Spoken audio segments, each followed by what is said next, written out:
As Telltale was riding high off the success of The Walking Dead, they were looking to expand in just about every way possible. The team had grown to about 160 people in mid-2013, and the company was in negotiations with several big entertainment companies to license their properties and develop games based on them. Due to the increasing size of the studio, Telltale underwent a management shift that placed Kevin Brunner as CEO, replacing Dan Connors. Under Brunner's leadership, Telltale began to push games out at a more rapid pace, delivering a constant stream of episodes for various projects. Through 2014 and 2015, Telltale released games based on Borderlands, Game of Thrones, and Minecraft, which signified a much higher caliber of IPs that the company was allowed to use. The theory was that these games would have a large pull on a similar level to The Walking Dead because of how well known the properties were, but this ended up not being the case. Not only were the games not selling as well as hoped, but reactions from both fans and critics were nowhere near as enthusiastic. The consensus was that while Telltale still produced solid titles, the stories weren't emotionally resonating as well with players. Telltale wasn't ignoring its signature franchise though, as in 2015, the studio announced The Walking Dead Michonne, a miniseries which would center around the titular character from the comics and TV show. Originally, the miniseries was planned to be an add-on for Season 2, but it was later changed to be a standalone title and released in early 2016. Michonne stands out from the rest of the Walking Dead games by not continuing Clementine's story or featuring any characters from Season 1, 400 Days, or Season 2. Instead, the series focuses on Michonne after she left Rick Grimes' group in issue 126 of the comics and before her return in issue 139. As a self-contained narrative with no other relation to the games, Michonne is often ignored by fans of the series, but to continue the retrospective proper, we must give it its fair due.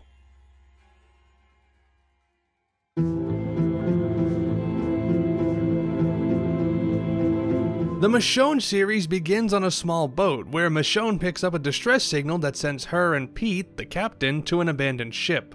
There, after encountering Samantha and Greg, two hostile survivors, she's captured and sent to the community of Monroe. Michonne finds herself needing to escape from Monroe's leaders, Norma and Randall, while also helping Samantha get back to her family. The Michonne series ties the most into previous Walking Dead stories, as in addition to starring one of the franchise's most popular characters, it also features two other comics characters, Pete and Sadiq, and explicitly references Rick Grimes' group at the end. With Michonne as the protagonist, Telltale had a well-established foundation to go off of, which works mostly to their disadvantage. While it gave the writers a starting point to build the story around, the onus was on Telltale to deliver an original story that did the character justice. With Telltale's games putting a high emphasis on player choice, the challenge was coming up with numerous dialogue choices that would all sound in character for Michonne. She already had plenty of character growth by this point in both the comics and TV show, and Telltale needed to stay true to all of it. As a consequence, the dialogue choices don't feel as well defined here as they did previously, as if Telltale was trying to appeal to a few separate playstyles that roughly fit the bill for Michonne. The designers did the best they could to write a story and characters around that hurdle, but the potential of Michonne as a character seems wasted by Telltale's apparent aversion to upsetting fans. That's not to say that the Michonne series is devoid of enjoyable content, because while it is the most non-essential Telltale Walking Dead game, it does have its moments and they should be appreciated. The city of Monroe is perhaps the most interesting setting in the series from a visual standpoint, consisting of a bunch of boats floating in water, a nice change of pace from the usual land-based cities and communities. The series also ends with a prolonged encounter with Monroe's leaders where Michonne has to defend Sam and her family as well as Pete's crew, which is an intense battle on a scale not yet seen in the games. And even if Michonne isn't as strongly written as one might expect, the game does explore her backstory fairly well, showing her suffering through the memory of losing her daughters at the beginning of the apocalypse. This had already been examined in the comics and TV show, but Telltale needed to re-establish it for players who weren't familiar with it, and they do a good job retelling the trauma Michonne is facing. The game gets pretty cinematic in showing how its lead character is dealing with her loss, exploring Michonne's mental psyche in a way that hadn't yet been done in the video games. It's a good way to inform the player of what Michonne went through and how it turned her into the person she is today. As I said, the games typically aren't concerned with exploring the past of its characters in depth, so a character's backstory is relegated to conversations happening in the present. However, the Michonne series introduces pre-apocalypse flashbacks that show us the inner turmoil of Michonne coming to grips with her past and finding the strength to become a better person despite her mistakes. The game takes a brief look at these concepts, but in the end, it just doesn't flesh them out enough. The game is the shortest in the franchise, not just since it only has 3 episodes, but also because each episode barely reaches over an hour with credits included. That length could be a result of the game's initial status as an add-on to Season 2, but it means that the game only has so much time to dedicate to Michonne's past. Most of the time is spent advancing the plot rather than establishing her character, which again makes sense considering Telltale didn't want to potentially go against what had already been established. But it does weaken the overall experience and led to many fans eagerly wanting a new full season, and they wouldn't have to wait very long. As Telltale was releasing episodes of Michonne, they were also in the midst of developing both their Batman series and Season 3 of The Walking Dead, which would continue Clementine's story. The developers knew that they wanted her to return along with AJ and show Clementine not only taking care of herself, but also keeping AJ alive and raising him in the Walker apocalypse. However, the company had a problem. How could they keep Clementine's story going considering how Season 2 ended? Unlike Season 1, which essentially only had one ending, Season 2 allowed for 3 different paths that would lead to 5 different endings depending on the player's final choices. Thus, the writers had to come up with a scenario that would accommodate all these endings, which is not an easy task to pull off, and as you probably already know, the end result wasn't exactly successful. Telltale desired to take on a different approach for the game's narrative by transitioning away from a story solely focused on Clementine. While Clementine is playable intermittently, the designers decided to create an entirely new character to act as the main protagonist. This way, Telltale could place a new dynamic at the heart of Season 3's narrative, as well as potentially attract new players who hadn't played Seasons 1 and 2. This was critical to Telltale since this was the first Walking Dead game not to be released on 7th generation consoles, which means that they would lose a portion of their audience. To partially remedy this, Telltale switched to a cloud-based save data storage system to track a player's choices. This allowed a player to continue from where they left off in Season 2 regardless of what system they originally played on, meaning that players moving to a new console wouldn't get left behind. Telltale released the first 2 episodes of Season 3, now subtitled A New Frontier, in December 2016. The company tried to take the series in a new direction while also staying true to what made the first 2 seasons so beloved, but for many, the end result was not a pretty picture.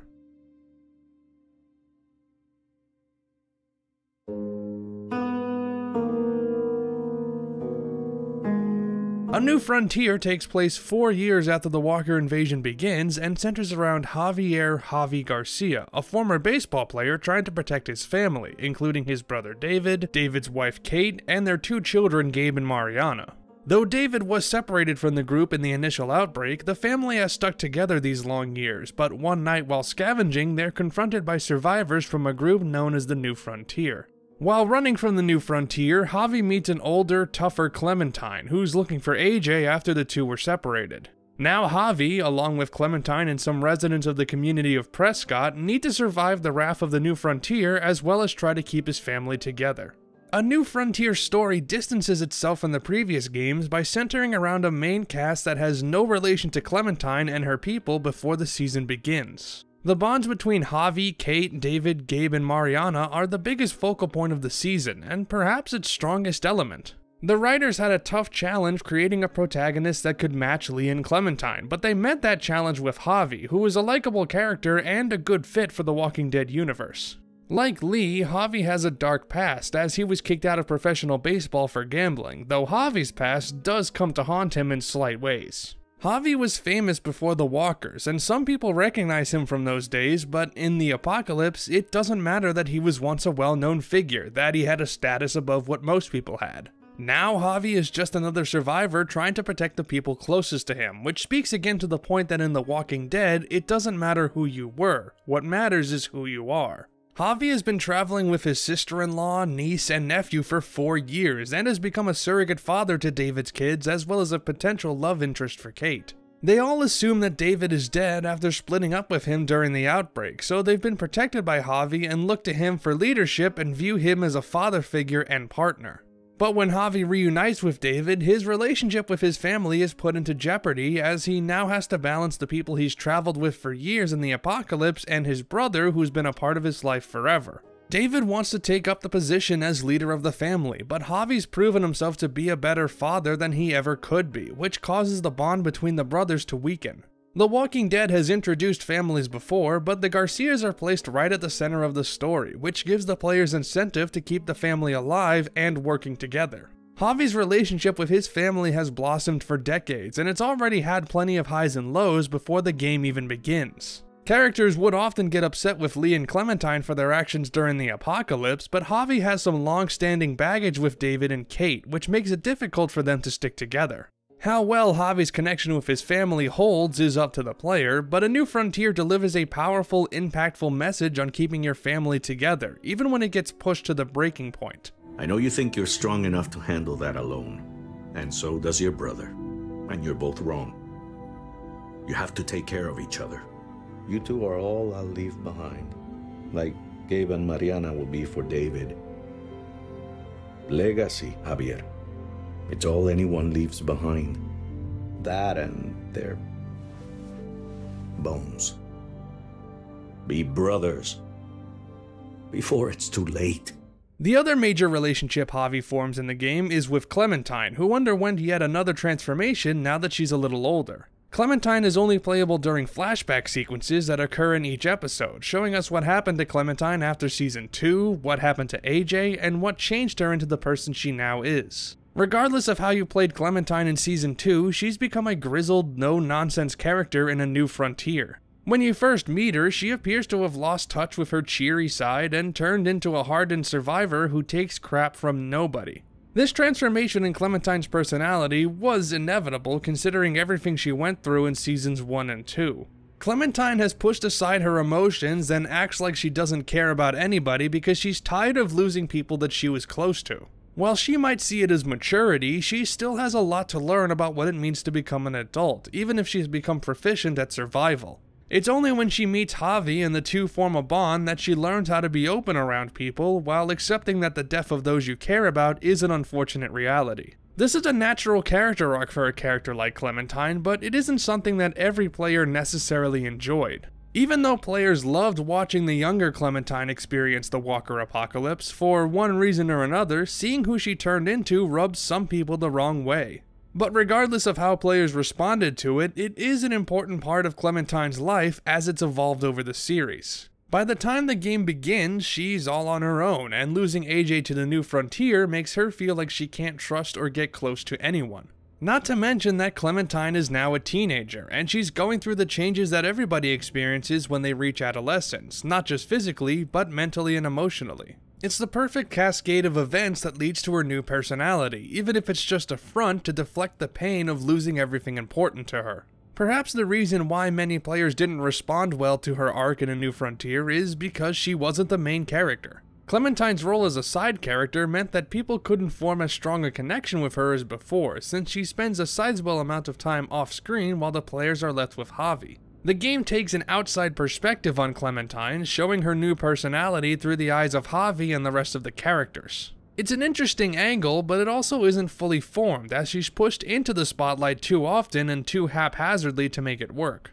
It makes Clementine's flashbacks seem disruptive to the story instead of complementary, as while they reveal more insights into her transformation, they often don't have the proper impact. It feels as if Telltale was worried about taking focus away from her for too long for fear that players would get upset at the lack of her presence. Not that they didn't have other things to be upset about, because if there's one thing that's proved controversial in A New Frontier, it's how the game treats Season 2.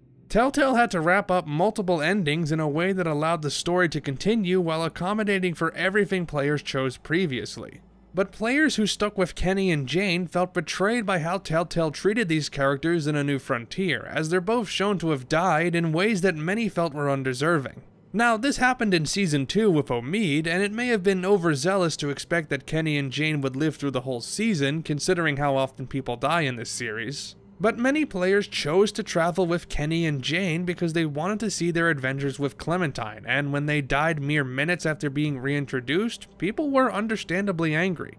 This was exacerbated by the flashback occurring right in the first episode, as if Telltale just wanted to kill them and move on. And the negative reaction to this is probably why they added another flashback in episode 4. But beyond Javi and Clementine, A New Frontier takes some steps back when it comes to the writing, plot, and characters. The Garcia family dynamic is well done, and Clementine's transformation is important to show, but otherwise A New Frontier tends to drag its feet.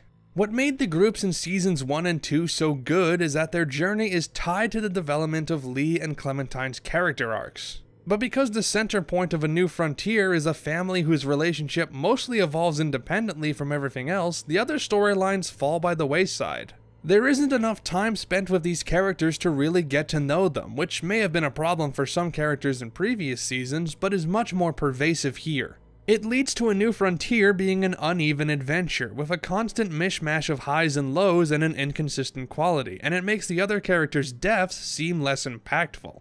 In previous seasons, you knew that Lee and Clementine had to stay alive until the end of the game since they were the main protagonists, but anybody else could die at any second. Telltale wasn't afraid to take away someone that players cared about in an instant, showing how they affect Lee, Clementine, and the rest of the group. In this game, that's true of the auxiliary cast, but with the exception of Mariana, none of the Garcias are at risk of being killed until the very end. This further establishes the divide between the main cast and the supporting players, as anyone who isn't a member of the family just feels like another potential body to add to the count. These elements made A New Frontier a weaker entry than its predecessors, with many fans and critics noting at the time that the series had lost a lot of the magic that made seasons 1 and 2 work so well. People hoped that the 4th season, announced in July 2017, would bring back some of that magic, as it would be the end of Clementine's story. But it would also be the end for Telltale. In March 2017, it was announced that Kevin Bruner would leave his post as CEO of Telltale Games, and that Pete Hawley, former VP of Games for Zynga, would replace him. While Bruner claimed he was stepping down voluntarily, others claimed that he was ousted from his position by Telltale's board of directors. The news came in the wake of then current and former Telltale staff coming forward with stories of the terrible working conditions at the company. According to many employees, the studio exhibited a constant state of crunch time, in addition to mismanagement from higher-ups, Bruner in particular, who often rejected or heavily revised ideas from staff and created an unfriendly atmosphere.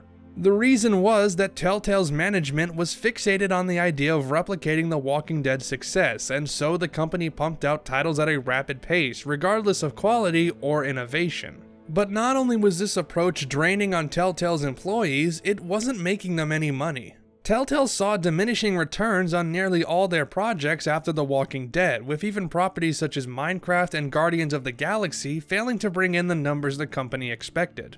A major reason why is because in the years after The Walking Dead, Telltale faced increased competition. Many studios, from AAA producers to indie developers, including ones formed by ex-Telltale employees, were releasing their own narrative-heavy games that were inspired by Telltale. As these games took the medium in new directions, by comparison, Telltale was stuck in the past, relying on the same formula and refusing to evolve. All of these factors led to a major restructuring at the company in November 2017, where executives laid off about a quarter of Telltale's employees, most of which were reportedly management positions. The goal was to provide more hands-off management that let developers and designers work in a manner that emphasized quality over quantity. To that end, rather than produce multiple titles a year, 2018 would only feature one major release, The Walking Dead: The Final Season. The final season would once again place players in the role of Clementine, and would act as a conclusion to her story as she takes care of a young AJ and searches for a place to call home. The writers crafted Clementine as a mature, level-headed young woman following her uncaring attitude in A New Frontier, and built a setting that would serve as an ultimate objective for her and AJ to reach. In addition to this, Telltale was determined to shake off some of the criticism the company had received by making significant enhancements in both gameplay and visuals. The developers experimented with new gameplay mechanics not yet seen in the series to move beyond imitating the classic adventure game style, which by this point had grown incredibly stale. And the Telltale engine, which had been used for all of the company's games, was upgraded with new graphical features, with the most significant being the graphic black filter, which renders the game with harder black outlines and high contrast colors that resemble the original comic books. These improvements indicated that the company was headed in the right direction, and it appeared to mark the start of a fresh new era for Telltale. The first episode of the final season was released in August 2018, with the intention of releasing new episodes every 6 weeks. But while the second episode would be delivered in September, just a few days before it launched, a bombshell was dropped.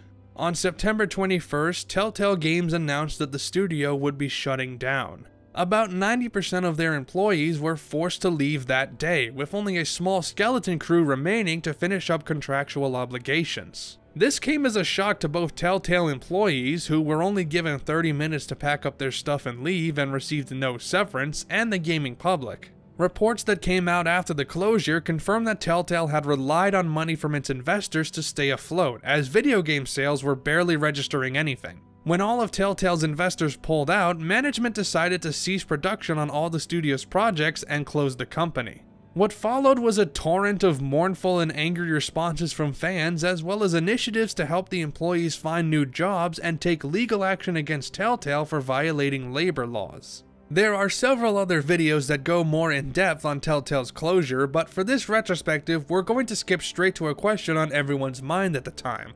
What did this mean for the final season? Only 2 episodes were finished and released, and Telltale no longer had a staff on hand to finish it, so would the game ever be completed? It turned out that it would, thanks to Skybound Entertainment. Skybound had recently begun a game publishing division, Skybound Games, who would be responsible for the distribution of Telltale's Walking Dead games going forward. Robert Kirkman announced that Skybound had agreed to produce the last 2 episodes of the season, and that they would bring on laid-off Telltale workers, codenamed the Still Not Bitten team, to develop them. In addition, Skybound announced The Walking Dead: The Telltale Definitive Series, a re-release of all the games, including 400 Days and Michonne, that would launch in 2019 with new behind-the-scenes content and a feature to enable the graphic black rendering to all the games. Despite Telltale imploding on itself, Skybound and the Still Not Bitten developers were dedicated to seeing Clementine's story come to the right conclusion and giving players the resolution they desperately wanted. The end of Telltale's Walking Dead saga was at hand.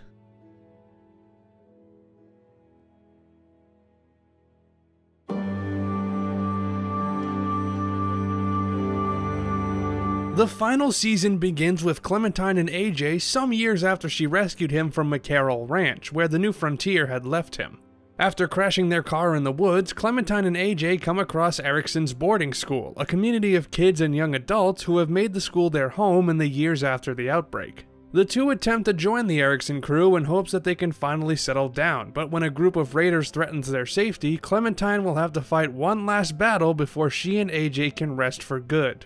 While the game retains the same narrative gameplay, the developers changed the exploration to get away from the traditional adventure game style. The game features 360-degree camera movement that makes the player less restricted by what areas they can see or visit, which not only feels more freeing, but is also helpful in finding important objects. The developers also emphasized quieter moments instead of having a constant barrage of dialogue sequences like in previous seasons, bringing back puzzles that harken back to the beginning of Season 1. Some action scenes also discard the standard QuickTime events and button mashing to let the player decide where to move and what input to select, placing the player in real-time combat situations.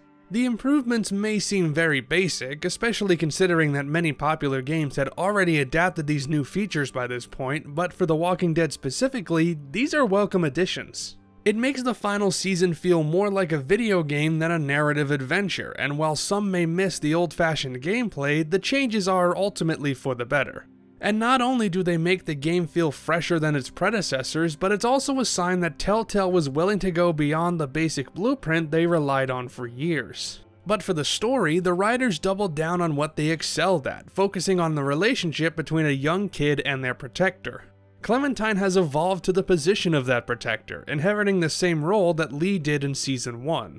She's changed so much over the series, going through serious shifts in personality and attitude as she learned what it took to survive. The final season comes full circle, showing how deep Lee's influence has affected Clementine as she fits into Lee's position in her own way.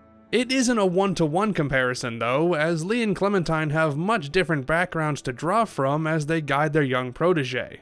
Lee was dealing with the Walker outbreak as it first started, so while he had the experience of living a normal life, he was less knowledgeable about what it takes to survive in the new world. But Clementine's been living in that world for most of her life, and she's learned so much about staying alive among the hostilities of the apocalypse, even if she isn't as used to what life was like before the Walkers. Clementine has had many teachers over the series, though most of what she learned about being human came from Lee, so when she talks to AJ, it feels very much like a reflection of her mentor.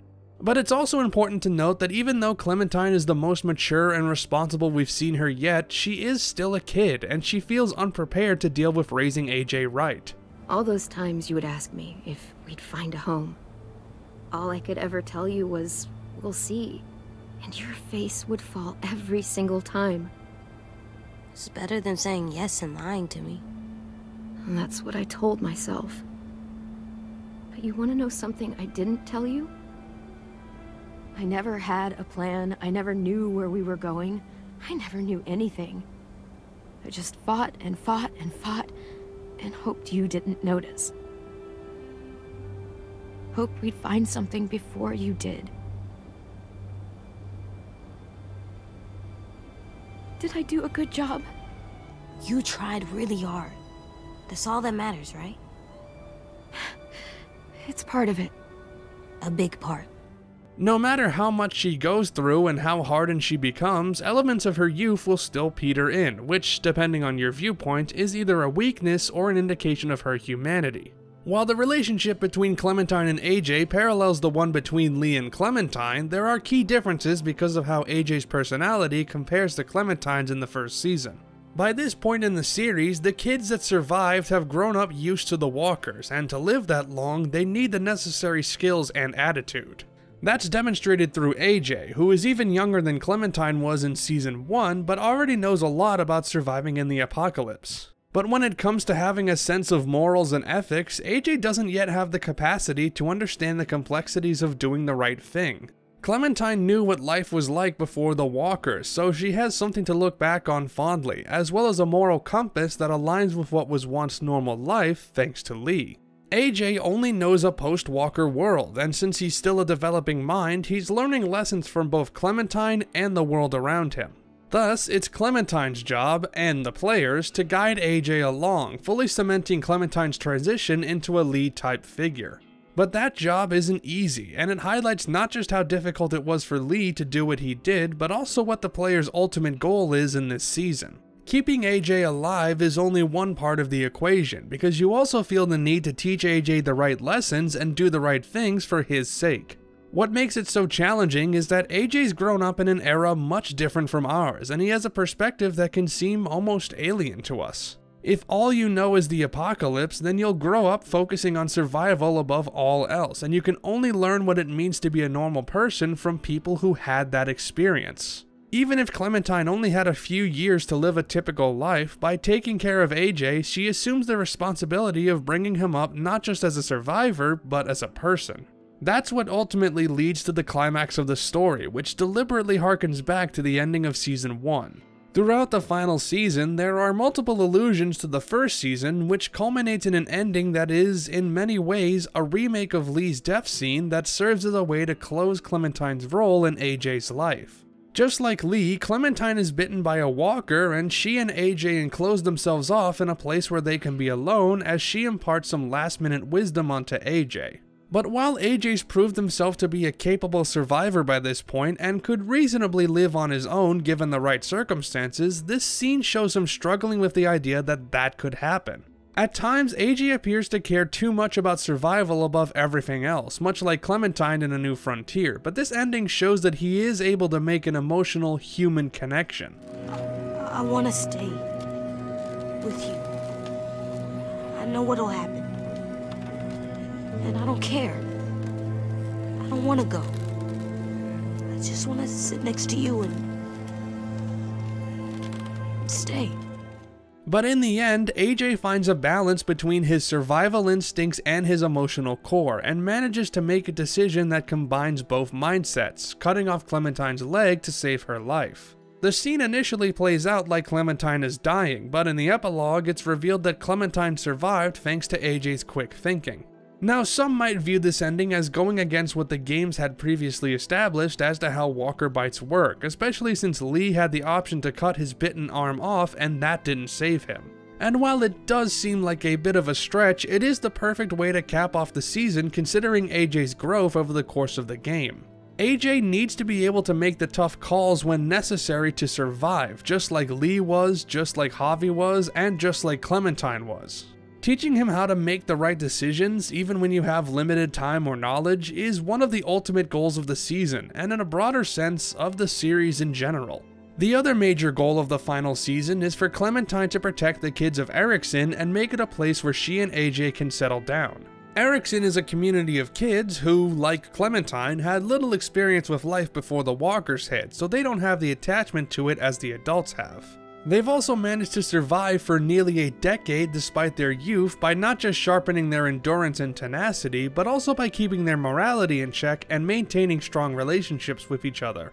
Erikson is not just a band of survivors, it's a true community, and one that's stuck together despite the state of the world.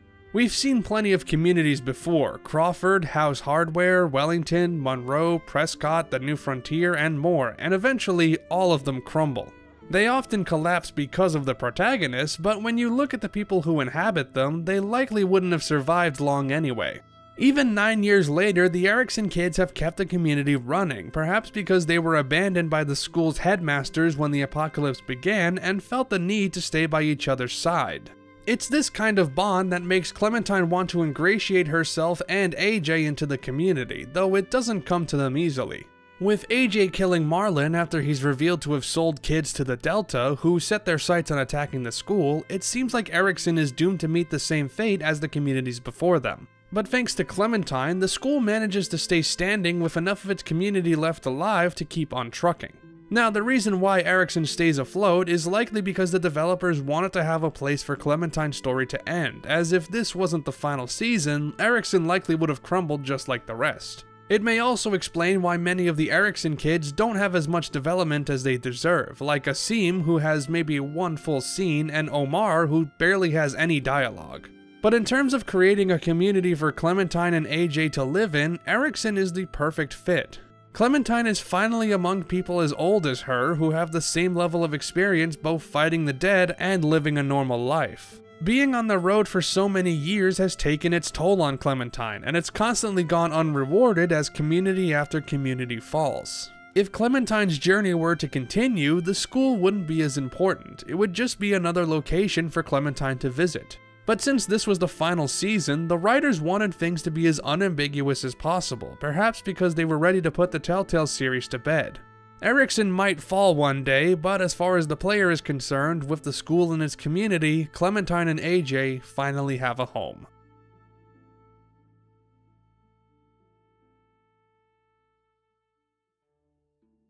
Looking back at Telltale's The Walking Dead, it's fascinating how the games end up reflecting the company who made them. The games and the studio became a hit almost immediately, becoming two of the most recognized and widely acclaimed names in the industry. But when they refused to evolve beyond the basics, people looked at them with disdain, and it brought them to the lowest points in their history.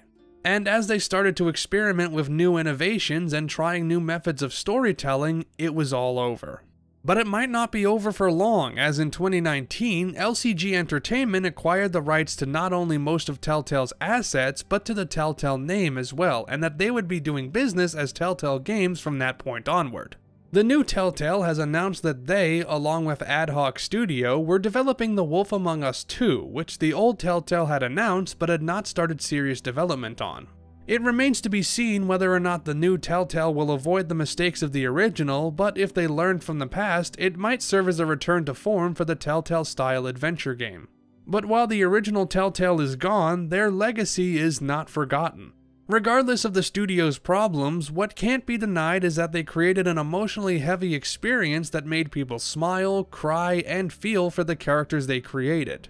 The Walking Dead represents the best and worst of Telltale, and despite the series dealing with the dead, it made players feel like its world and characters were truly alive. And even though it's over now, the impact it had will never die.